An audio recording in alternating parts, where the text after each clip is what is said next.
دینی ہے۔ تو اے میرے پیارے اسلامی بھائیوں، نبی پاک علیہ الصلوۃ والسلام کا انداز کیسا تھا؟ شاعر لکھتے ہیں نا، سلام اس پر کہ جس نے بے کسوں کی دستگیری کی، سلام اس پر کہ جس نے بے کسوں کی دستگیری کی، سلام اس پر کہ جس نے بادشاہی میں فقیری کی۔ دیکھیں، ایک تو ہوتا ہی فقیر ہے، انسان کے پاس ہے ہی کچھ نہیں، بیچارہ پریشان ہے، ایک وہ جس کے پاس اختیار ہے۔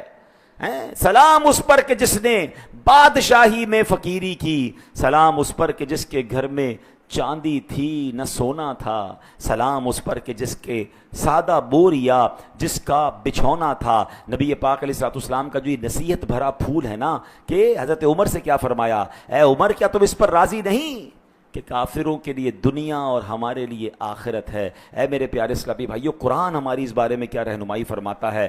اللہ فرماتا ہے، من کان یرید حرث الآخرہ نزد لہ فی حرثہ ومن کان یرید حرث الدنیا نؤتیہ منہا وما لہ فی الآخرۃ من نصیب۔ تھوڑی دیر پہلے جو میں بات کر رہا تھا، اب ذرا اس آیت کا ترجمہ سنیے گا، آپ کو یہ بات اور خوبصورت انداز میں سمجھ آ جائے گی۔ اللہ نے قرآن میں فرمایا، ترجمہ کنز العرفان، جو آخرت کی کھیتی چاہتا ہے تو ہم اس کے لیے اس کی کھیتی میں اضافہ کر دیتے ہیں، اور جو دنیا کی کھیتی چاہتا ہے ہم اس میں سے اسے کچھ دے دیتے ہیں، اور آخرت میں کچھ حصہ نہیں۔ یعنی جس کو اپنے اعمال سے آخرت کا نفع چاہیے ہوتا ہے نا، وہ آخرت کی فکر کرتا ہے، دنیا کی فکر چھوڑ دیتا ہے، تو اللہ کریم اسے نیکیوں کی توفیق دے کر، اس کے لیے نیک اعمال کی راہیں آسان فرما کر، اس کی نیکیوں کا ثواب کئی گنا بڑھا کر اس کے آخرت کے نفع میں اضافہ فرما دیتا ہے۔ اور اگر جس کا عمل صرف دنیا کے لیے ہوتا ہے، وہ آخرت پہ ایمان نہیں رکھتا، تو اللہ پاک صرف دنیا میں اتنا دیتا ہے جتنا اس کی قسمت میں ہے،